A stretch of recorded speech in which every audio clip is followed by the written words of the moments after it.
परित्राणाय साधूनां विनाशाय दुष्कृतं धर्म संस्थापनार्थाय संभवामि युगे युगे। प्रस्तुत ओळी ज्ञानेश्वरी ग्रंथातील अध्याय 4 आणि 8वा श्लोक आहे। इथं माऊली म्हणतात काय, परित्राणाय साधूनां विनाशाय दुष्कृतां धर्म संस्थापनार्थाय संभवामि युगे युगे। नेमका घटना म्हणजे देवाला जी गीता सांगायची होती ते अर्जुनाचं निमित्त करून साऱ्या विश्वाला सांगायचं होतं आणि त्या निमित्तानं देवानं जे उपदेश केलं ते भगवद्गीता संस्कृत भाषेत होतं आणि त्याचं प्राकृतिक मराठी भाषांतर हे माऊलींना केलं। वास्तविक पाहता ज्ञानेश्वरी ही ग्रंथ एक टीका ग्रंथ म्हणजे थोडक्यात सांगायचं म्हणलं तर भाषांतर केलेलं गीतेचं भाषांतर म्हणजे ज्ञानेश्वरी। आणि या इथं माऊली म्हणतात की पवित्राणाय साधूनां विनाशाय दुष्कृतां। देवाला सांगायचं काय तर परित्राणाय साधूनां म्हणजे काय तर जेव्हा जेव्हा देव अवताराला येतो तेव्हा काय करतो तर 3 काम करतो। पहिलं कोणतं, परित्राणाय साधूनां म्हणजे साधूंचं रक्षण करणं। दुसरं विनाशाय दुष्कृतां म्हणजे जे काही दुराचारी आहेत त्यांचा हा संहार करणं, दुष्ट प्रवृत्तीचा नाश करणं। आणि तिसरं काम म्हणजे धर्म संस्थापना म्हणजे धर्मरक्षावया अवतार केशी आपल्या पाळशी भक्तजना म्हणजे धर्माची स्थापना पुनरुत्थान करण्यासाठी देव अवताराला येतात। मत्स्य अवतार असो, कृष्ण अवतार असो, वराह अवतार असो किंवा वामन असो, नृसिंह असो, देवाचा कोणताही अवतार असो प्रत्येक अवतारात देव धर्माच्या संस्थापनेसाठी अवताराला येतात। वास्तविक पाहता जेव्हा जेव्हा धर्मावर ग्लानी येत यदा यदा ही धर्मस्य ग्लानिर्होती भारत अभ्युत्थानमधर्मस्य तदात्मं सृजामि। जेव्हा जेव्हा धर्मावर संकट येतं तेव्हा तेव्हा देव अवताराला येतो। तसं पाहता आजच्या आपल्या या युगात चालूच्या घडामोडीमध्ये पाहता खरंच आपण सुखी आहोत का? 60-70 वयाचा माणूस 4 वर्षाच्या मुलीवर बलात्कार करतो, ही कुठल्या माणुसकीची ठेवण आहे? हे कुठं तर थांबलं पाहिजे।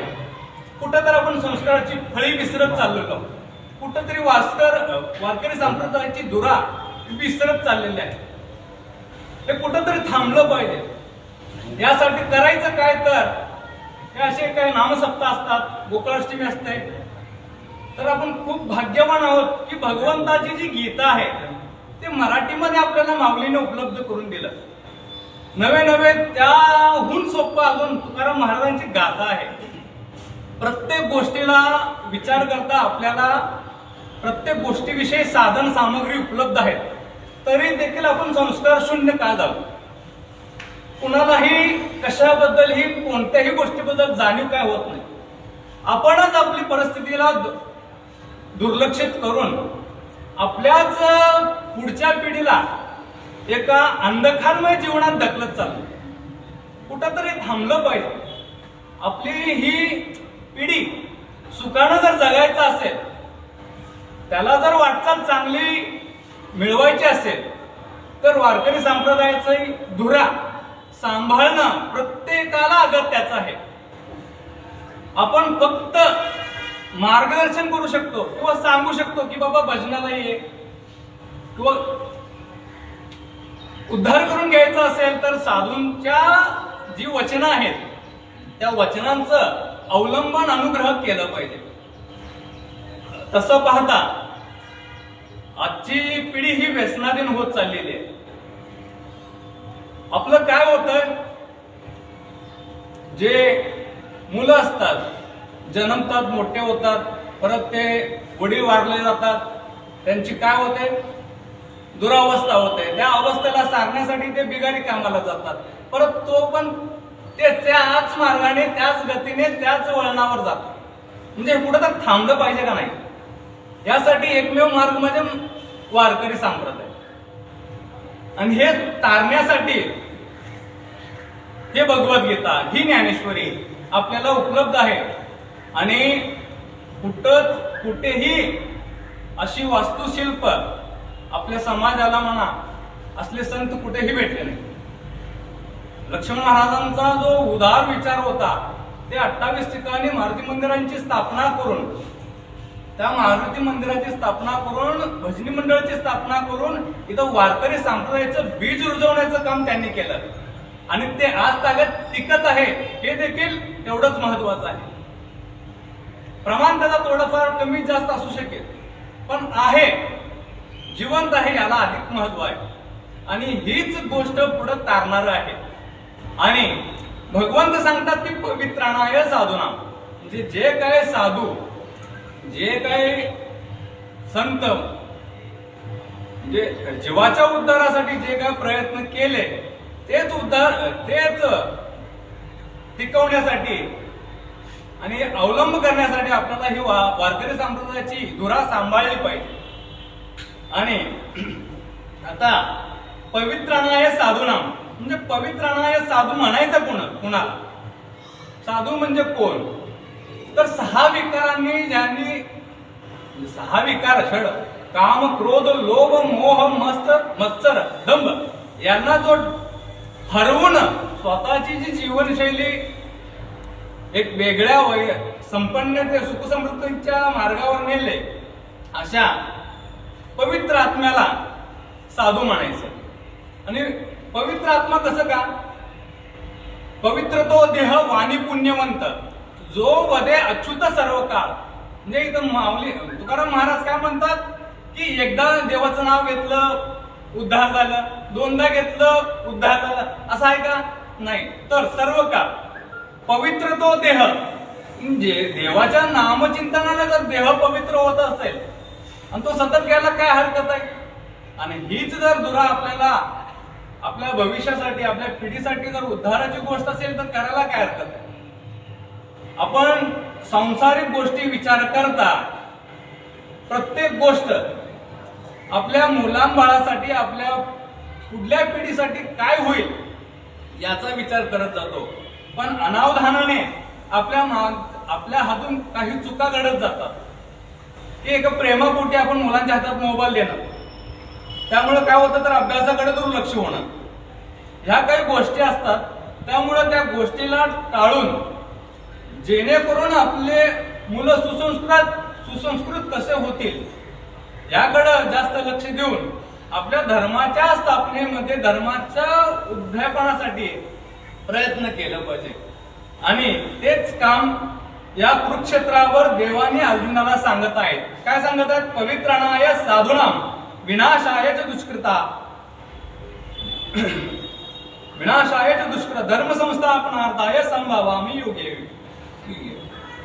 ये वेळी आपल्याच्या कैवारे मी साकार होऊन अवतारे, मग अज्ञानाचे अंधारे गिळून जावे.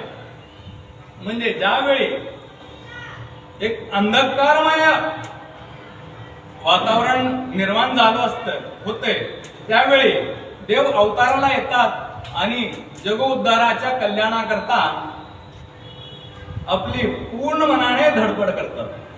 देव भक्तासाठी धावून येतो. भक्ता राखे पायापाशी दुर्जनाशी सांभाळे.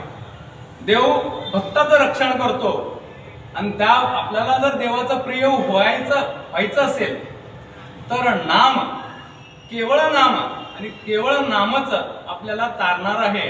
आणि या नामासाठीच हे जन्माष्टमीचे कार्यक्रम म्हणा किंवा माघवारीची वारी म्हणा, हे आपल्या वडलोपार्जित जे संत मंडळी आहेत आपल्याला एक पायंडा घालून दिले.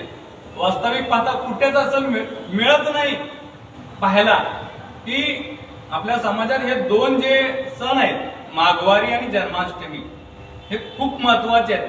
जेणेकरून पूर्ण समाज एकत्र येतं आणि जेणेकरून तिथं एक सांप्रदायिक वातावरण निर्माण होतं.